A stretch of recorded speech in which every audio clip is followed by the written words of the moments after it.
And I'm spending a lot of time in this section because this is with what they call the servant songs, starting in chapter 42.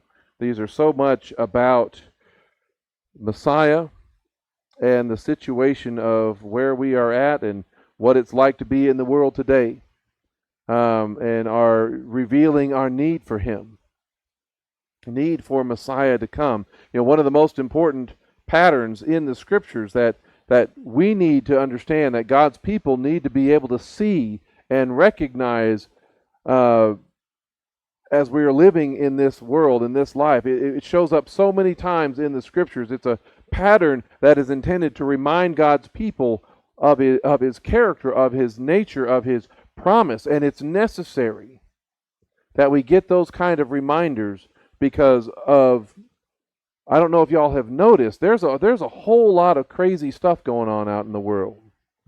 Nobody's noticed that? No? There's a lot of terrible events that occur in the world, that have occurred throughout history, that cause us so many times to lose our focus or to struggle with what's happening, take our eyes off of Him, to doubt His power, His love, His presence, and even the promise.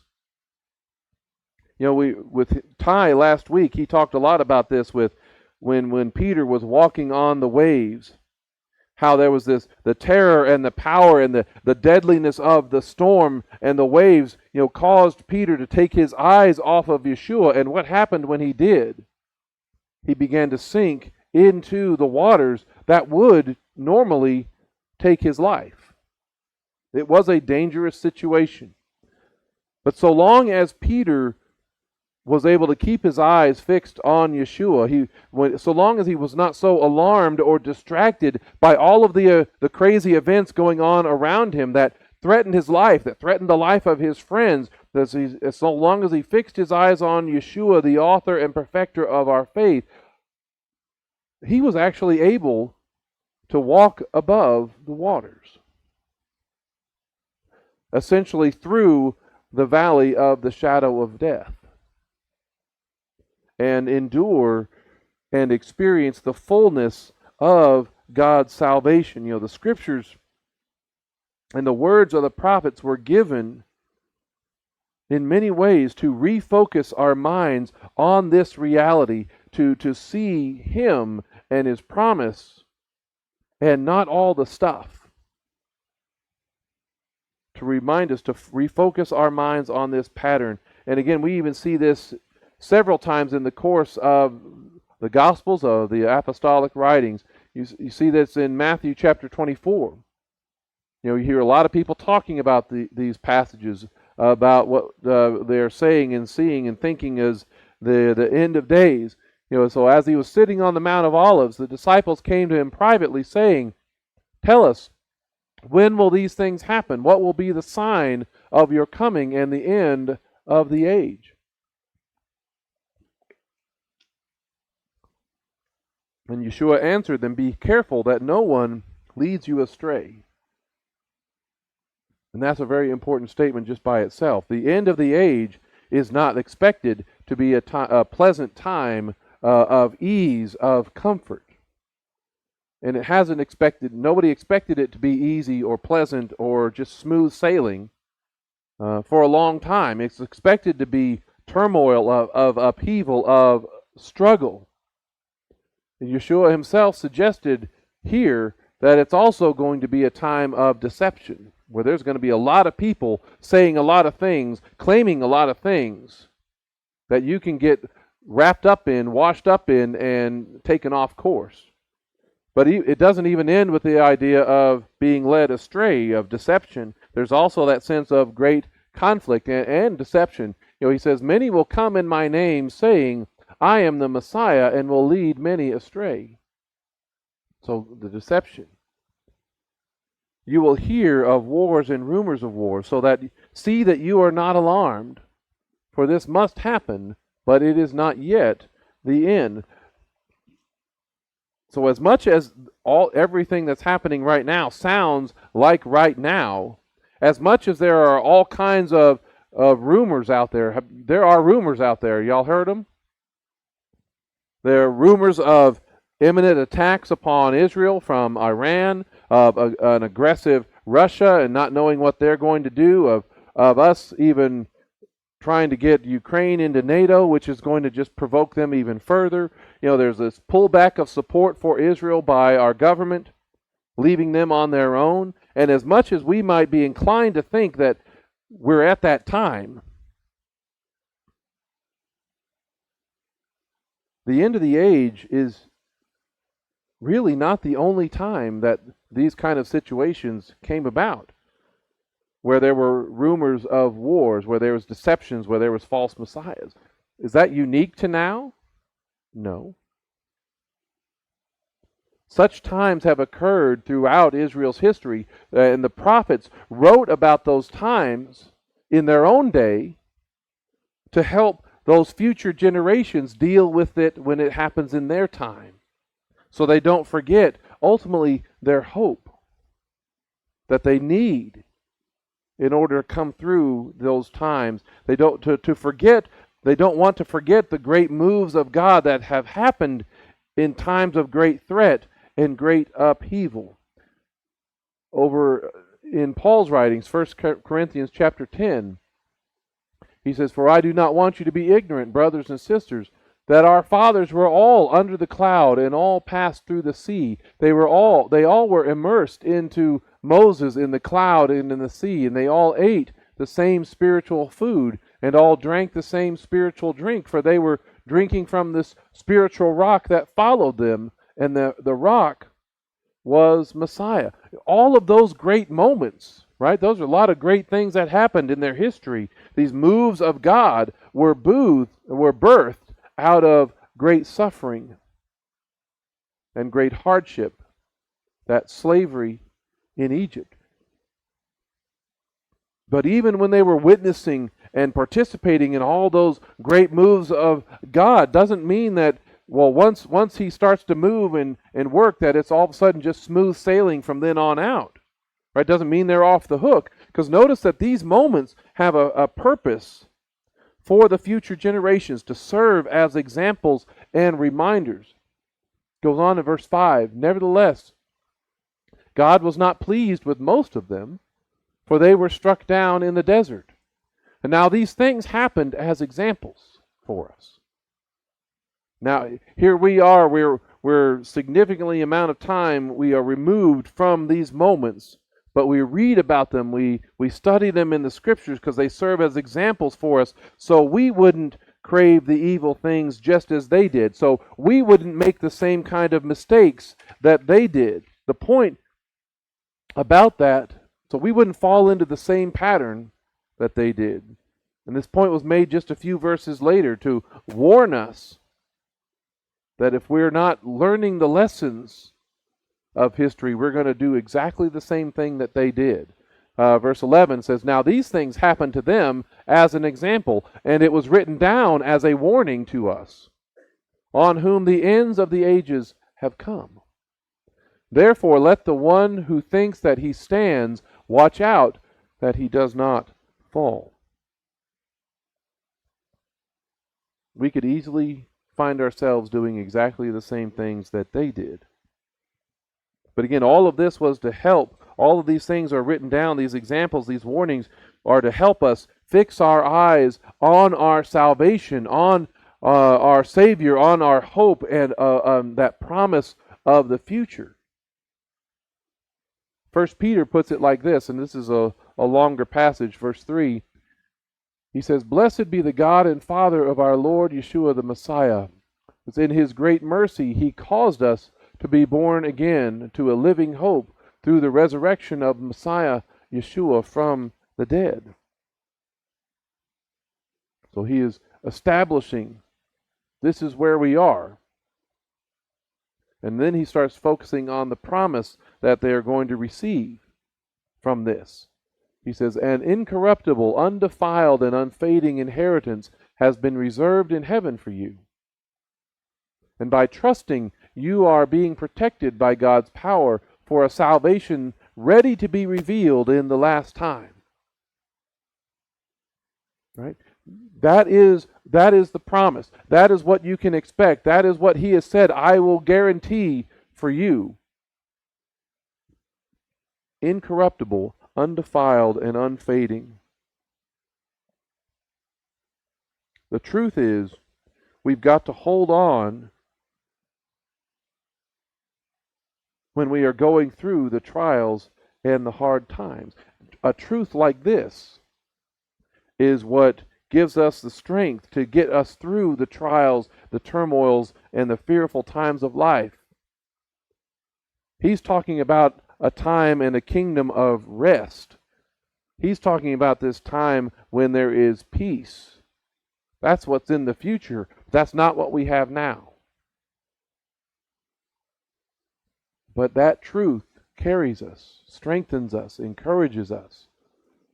He goes on in verse 6, you rejoice in this truth, in that reality greatly, even though now, for a little while, if necessary, you have been distressed by various trials. And these trials this is the point of them, so that the true metal of your faith, which is far more valuable than gold, which will perish, even though it's refined by fire. Gold, one of the most wealthy or the most valuable substances on the planet. He says, your faith is more valuable than that. So that your faith, the true metal of your faith, may come to light, may be revealed in praise, in glory, and honor at the revelation of Messiah Yeshua. And then this is the reality for most of the people in the Old Testament, most of us since that first one generation. He says, though you have not seen him, you weren't there to witness all these things for yourself. You're trusting upon what you have been taught. You're trusting upon what you read in the Scriptures. Though you have not seen him yourself, and that's both the Old Testament and the ever since the New Testament era, it's the same boat. Though you've not seen him, you love him, and even though you don't see him now, you trust him and are filled with a joy that is glorious beyond words, receiving the outcome of your faith, the salvation of your souls. And that truth is the same message that the prophets in the Scriptures have been trying to teach us all along. This reality, even though it's hard to see it right now, even though you're going through various trials, even though it's difficult, it's hard, and it's easy to lose focus on what God has said, what he has promised. It's the prophets. They've been speaking all along about the grace that was to be yours. They searched for this salvation and investigated carefully. They were trying to find out the time, the circumstances that the Spirit, the Ruach of Messiah within them was indicating when predicting the sufferings in store for Messiah and the glories to follow. He says it was revealed to them that they were providing these messages not to themselves, not just for their own day, not for their own generation. They were providing these messages to you. To the day that Peter was writing this, but weren't they also providing that message for us today? Yeah. They were providing these messages not to themselves, but also to you. These messages have now been announced to you through those who proclaimed the good news to you by the Ruach HaKodesh, the Holy Spirit, sent from heaven. Even angels long to catch a glimpse of these things. Angels, who are never going to experience salvation and redemption like humanity does. And not even they are let in on all of the mysteries, all of the plans and purposes of God and how he intends to accomplish our redemption. How the Father even does things like taking our trials and our hardships and turning them into his glory. The Tanakh, the Old Testament, is full of such moments and reminders to carry his people through the hard times. And Isaiah, the book of Isaiah, has been full of them. The book of Isaiah has been full of judgments and discipline from the Lord and hard times, but it's those promises that are supposed to strengthen them through the storm.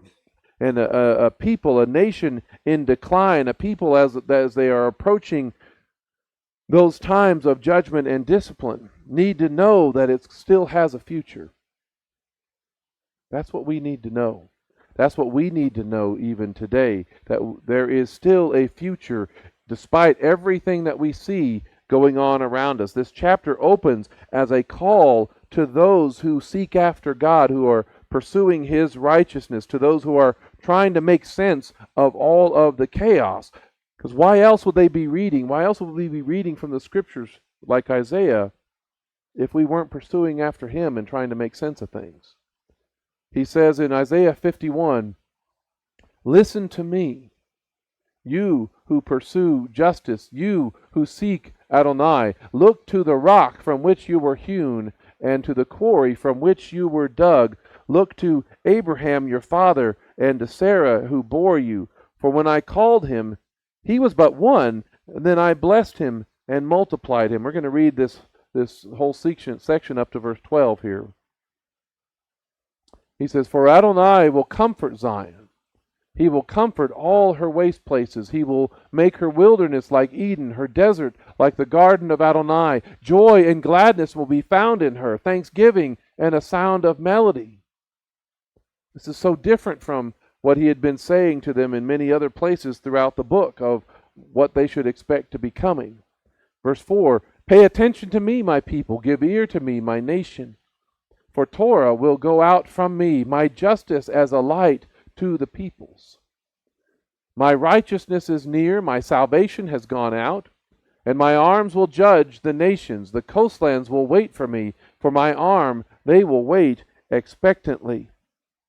Lift up your eyes to the heavens and look at the earth beneath." So pay attention.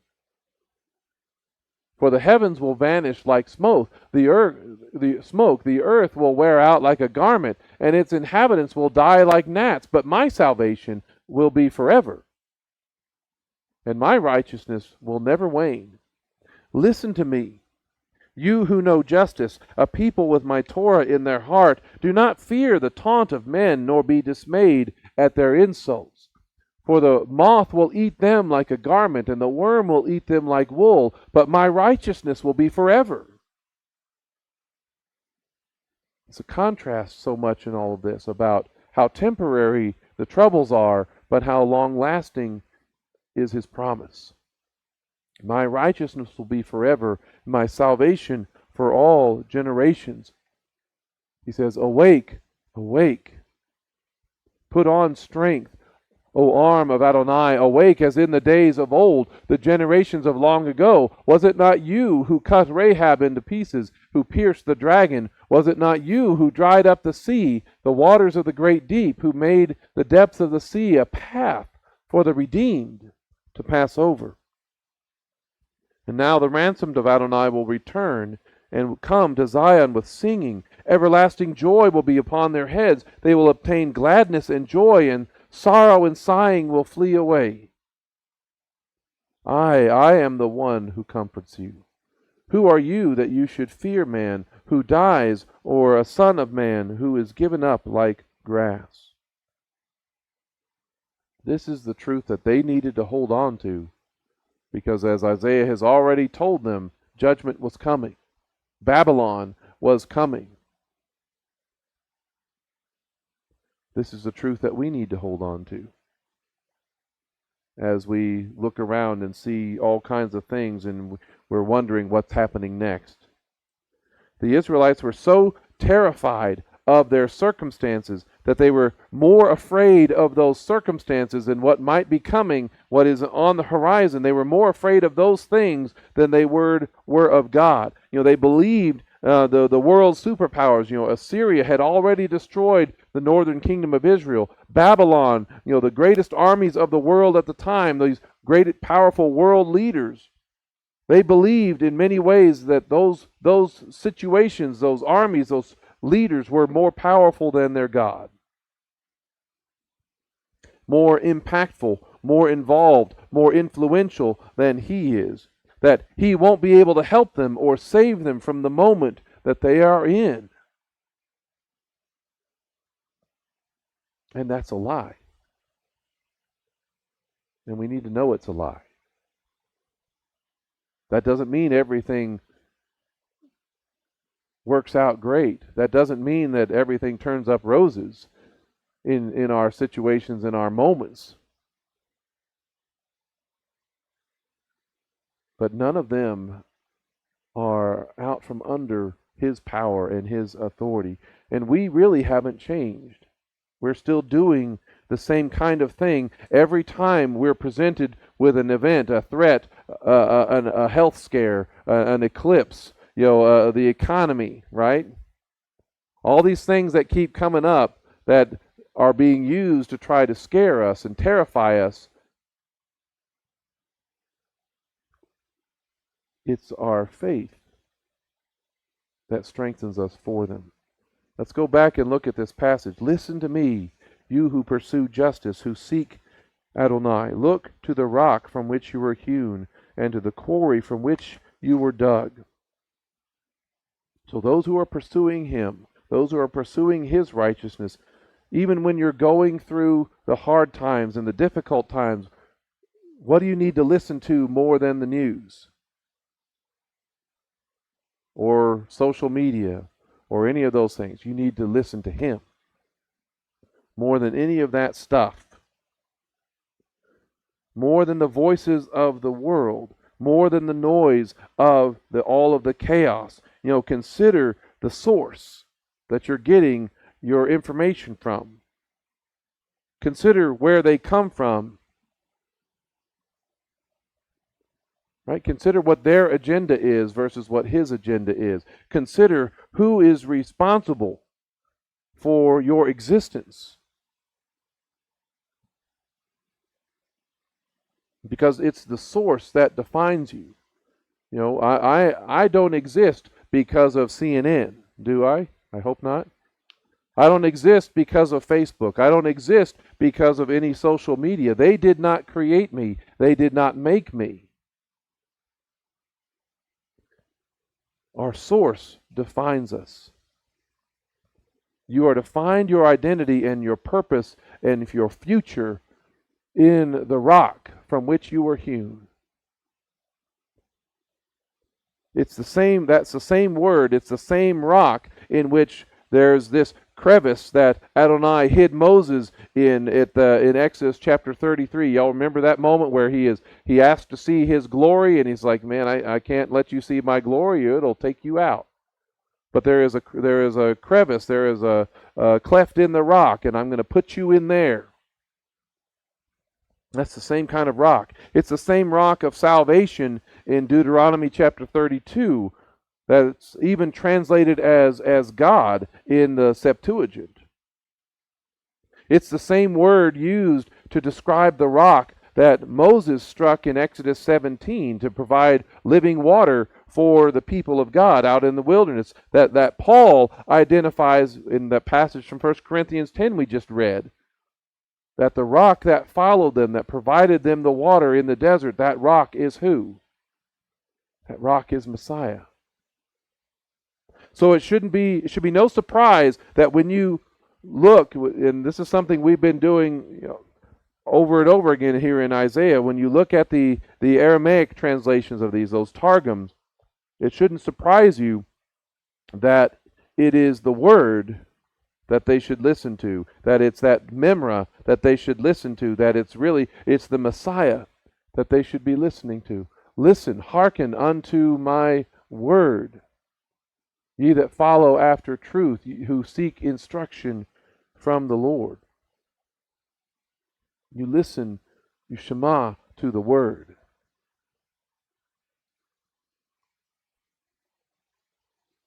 In the beginning was the Word, and the Word was with God, and the Word was God. Right?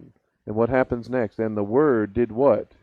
Became flesh and tabernacled among us. We've got to listen we've got to listen to the voice of our rock, the source of our living water that sustains us and provides eternal life. And so then we also must remember our history and what He has done in our past, to the source of the ones who came before us. So we are listening to the Word. We're listening to Him. It says, listen to me, you who pursue justice, who seek Adonai, look to the rock from which you were hewn, and to the quarry from which you were dug. Look to Abraham, your father, to Sarah, who bore you. For when I called him, he was but one. Then I blessed him and multiplied him.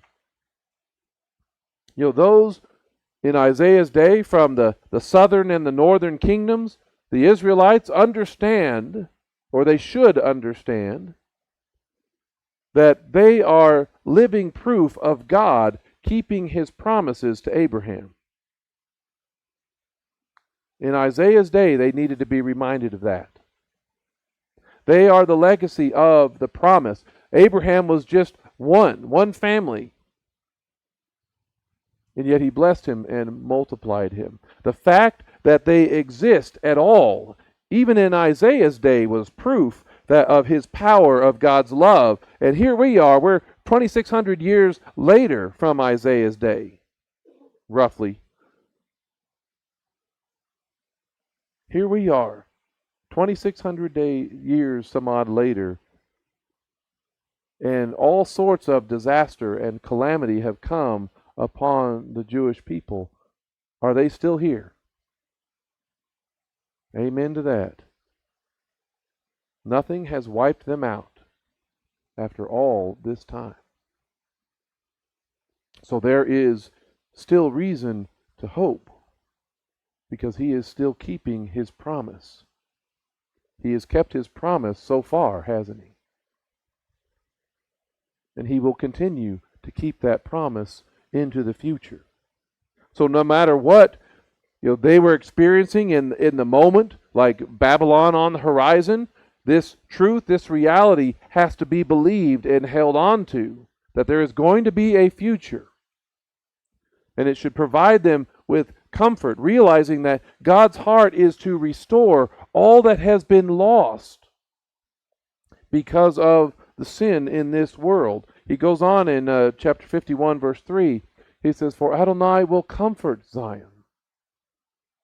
He will comfort all her waste places. He will make her wilderness like Eden, her desert like the garden of Adonai." Those places that we don't have anymore. We don't have access to them anymore. Right?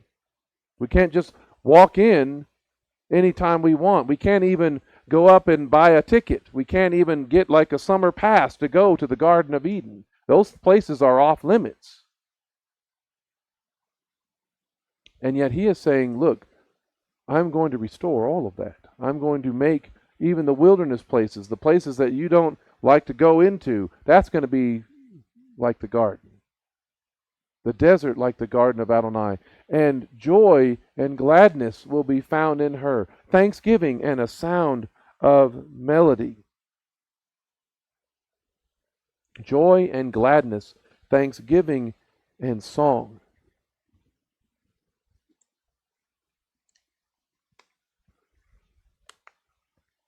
Those things may not be present in our hearts at the moment.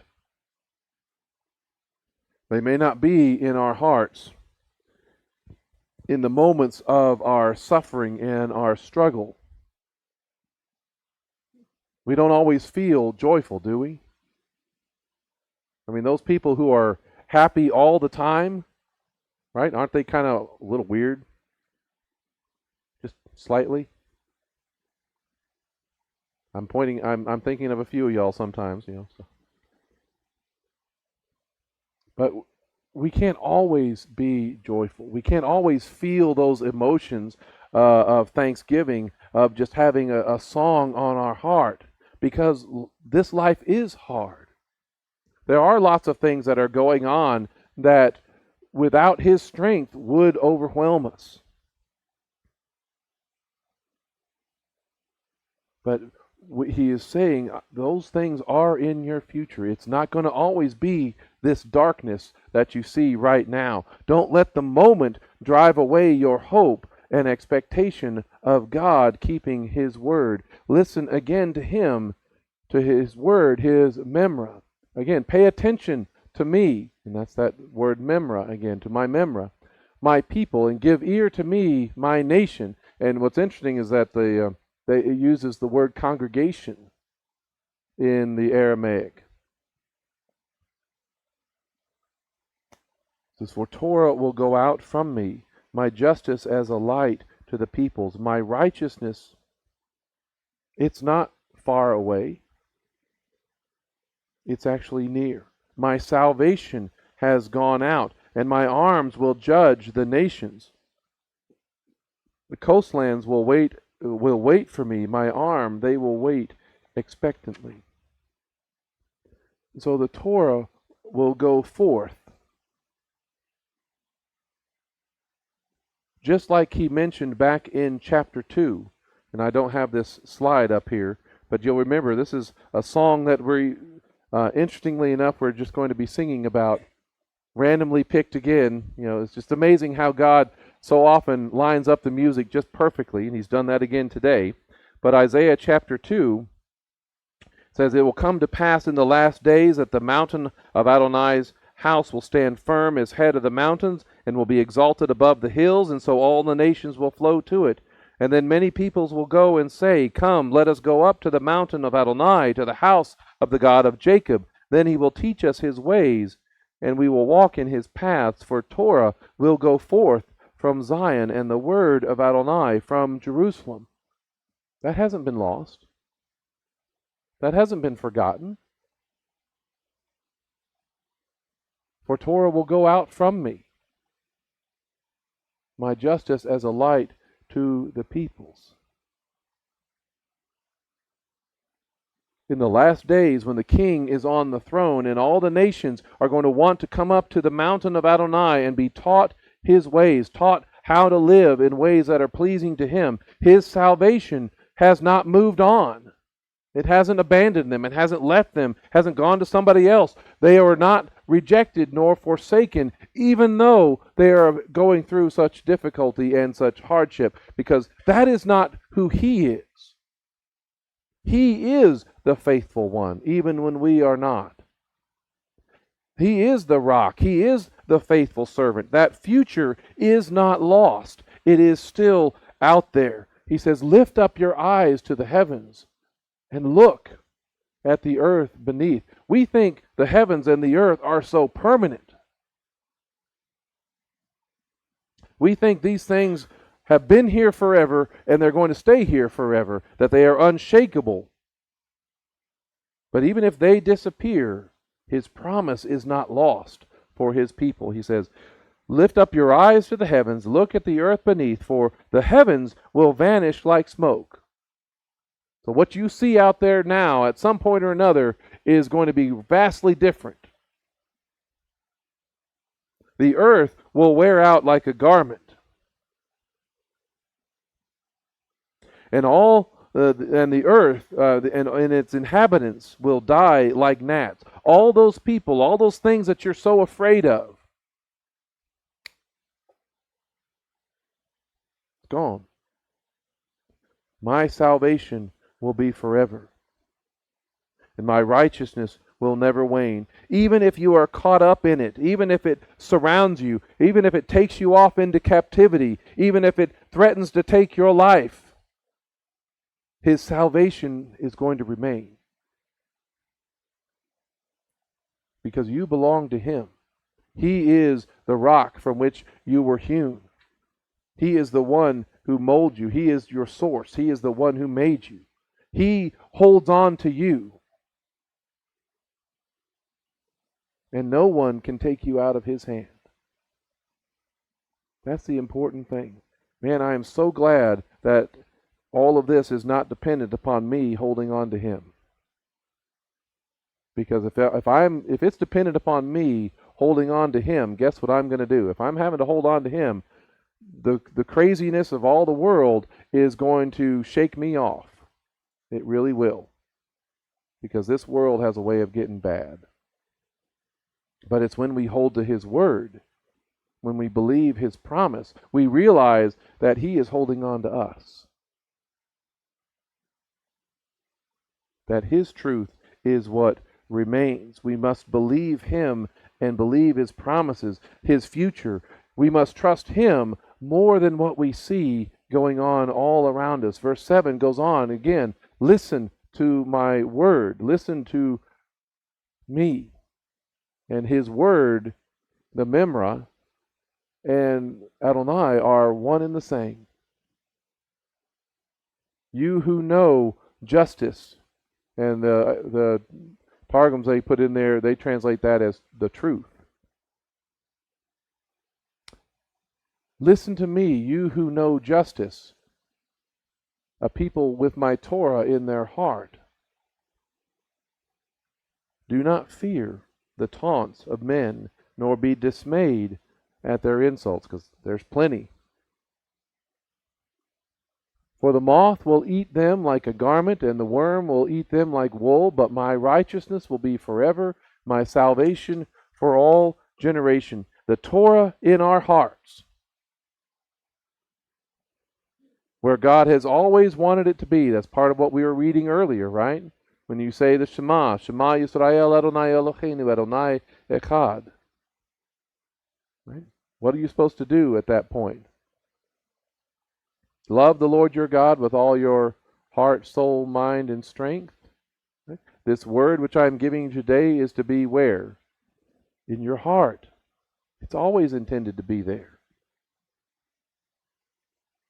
It's where the Torah is promised to be even in the New Covenant era when Messiah is on the throne. That's Jeremiah 31. I will write my Torah upon your heart. That's the New Covenant. And when the Torah is on our heart, we cannot be shaken because we know what true justice is. We know what the truth is. We know what the future holds. We don't have to fear. We remember that it's His word, that it's His promise that is eternal and will not return void, that it will not return without accomplishing its purposes. And so the threats that they are making, that are being said out there, trying to scare and inflame and get people all worked up, the threats that we are facing are going to not survive. They will not define who we are or who our future is. They will be eaten up by decay and the power that seems so overwhelming. You know, the future that the powers and the interests that they think that they are bringing, that they are trying to orchestrate, that they're trying to control and bring it to pass, those things are nothing compared to the future of the promise. They're wanting to use the fear to keep you from standing in their way. They're wanting to fill you with so much dismay and hopelessness that nothing will ever change, that you can't do anything about it, or that you're just kind of stuck along for the ride. And He's like, no. There is a future that they do not control. And we need to believe that. We need to not be put to sleep by our fear. Instead, remember who He is. Verse 9, He says, awake. Wake up. Don't let this fear, don't let all of these threats put you to sleep. There's a lot of people that need to wake up, right? When you talk to people out there, when you're going around and talking with family and friends and things like that, it's like it's like their eyes are completely closed to what God is doing or what the enemy is doing, and they need to wake up. But when He wakes us up, it's not to be afraid. Awake, awake, put on strength, O arm of Adonai. Awake as in days of old, the generations of long ago, the ones that we look back to and say, oh man, those people were amazing. Those people were awesome. Look at all the things that God did in them and among them and what they got to witness.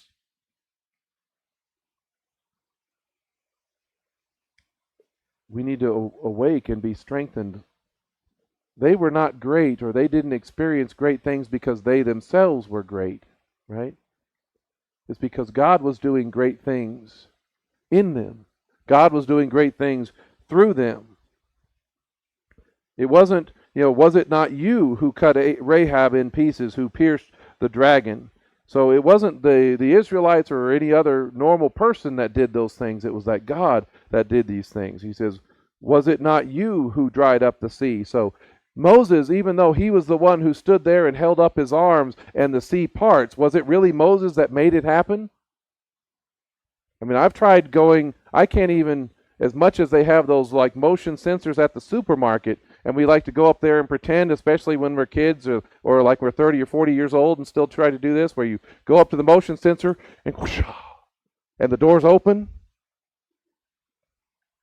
I'm not the only one that does that, am I? I must be. Thank you. But if we couldn't even do that, we couldn't even open glass doors, much less walk over to the lake and hold up our hands and watch it separate. That's not a power that we have. Was it not you who dried up the sea, the waters of the great deep? It was him who made the depths of the sea a path for the redeemed to pass over. He did that.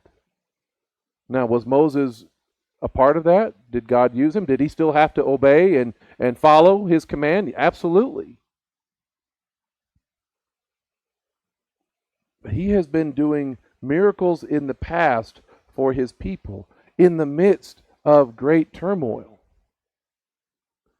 He is able, he is capable, he has proven himself that he will move and he will act. And it's actually in those times of turmoil that you're going to see his hand most at work. When everything's going smooth and easy sailing, and you might not see much happen. Just as Israel saw when leaving Egypt, when Adonai parted the sea and gave them a dry path of redemption, the path through the sea. A lesson we are supposed to remember every time we keep Passover together. We're supposed to be reminded of what he has done. Where we are reminded that of his future deliverance, of his restoration, of his salvation, of his gathering in his people, of the future harvest, that will be proven just as true as his past deliverance that he did and accomplished through Egypt. It says in verse 11, now the ransomed of Adonai will return and come to Zion with singing. Everlasting joy will be upon their heads. They will obtain gladness and joy, and sorrow and sighing will flee away. I am the one who comforts you. Who are you that you should fear man? No man is so great. No government, no world power is so great that you should be afraid of them more than you are of him. Who are you that you should fear man who dies, or a son of man who is given up like grass?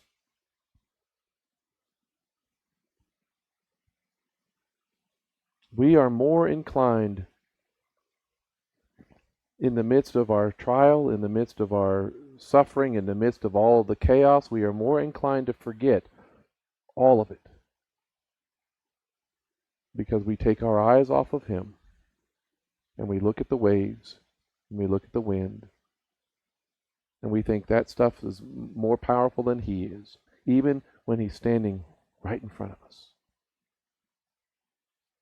We get lost in the moment, and we sink into the depths of despair. Because even though all of those things are true that we were just reading about in 1 through 12, he says, but you forgot Adonai your maker, who stretched out the heavens and laid the foundations of the earth. Are you in constant dread all day because of the fury of the oppressor as he makes ready to destroy? Really? You're going to get so wrapped up in what he can do and forget what I can do? That's kind of what this question is all about. Where is the fury of the oppressor? In all our despair, we let go. In our fear, we think all hope is lost. The cure for this is to fix our eyes on the promise, fix our eyes on Messiah, on Yeshua, who will lift us out of the wind and the waves, and to remember the lessons, the examples, the things written down for us as warnings and as promises, the things the prophets wrote down as messages into the future. Because even if you are broken now, even if you are experiencing it now, His promise will give you strength and cause you to stand, because He is the Lord of hosts. He is the Lord of heaven's army. He says, soon one bowed down will be released. Soon the one who's going through it right now, where you're just on the ground and you can't even find the strength to stand, soon the one bowed down will be released. He will not die and go to the pit, nor will his bread be lacking. And here's why. For I am Adonai your God, who stirs up the sea so that its waves roar. Adonai Tzavaot is his name. Even the sea that Peter was standing on was stirred up because he made it happen. Even the storms that we are going through, that we get so focused on, all of those types of things, those are not outside of his power and his control. No matter what happens, what comes in the days ahead, be it things happening in Iran, things happening in Russia, from the United States, it happening in Israel, from comets or eclipses, are we still his people? Yes, we are. And we may be bowed down, we may be made low, we may be on our knees at the moment, but he has given us his word. And he has made his promises that cannot be broken. He says, I have put my words in your mouth and covered you with the shadow of my hand. I who set the heavens in place, who laid the foundations of the earth, and say to Zion, you are my people. That doesn't mean that you pretend that everything is fine. That doesn't mean that you ignore and say, just act like nothing's going on. It doesn't mean that the fight and the battle isn't real. But we fix our eyes on him who will carry us through. We need to wake up from our fear and from the illusion that the world tries to convince us of, that he can't help us, that he hasn't provided or make a way, when he has. The way that he has made is through Messiah, who has come and who is coming.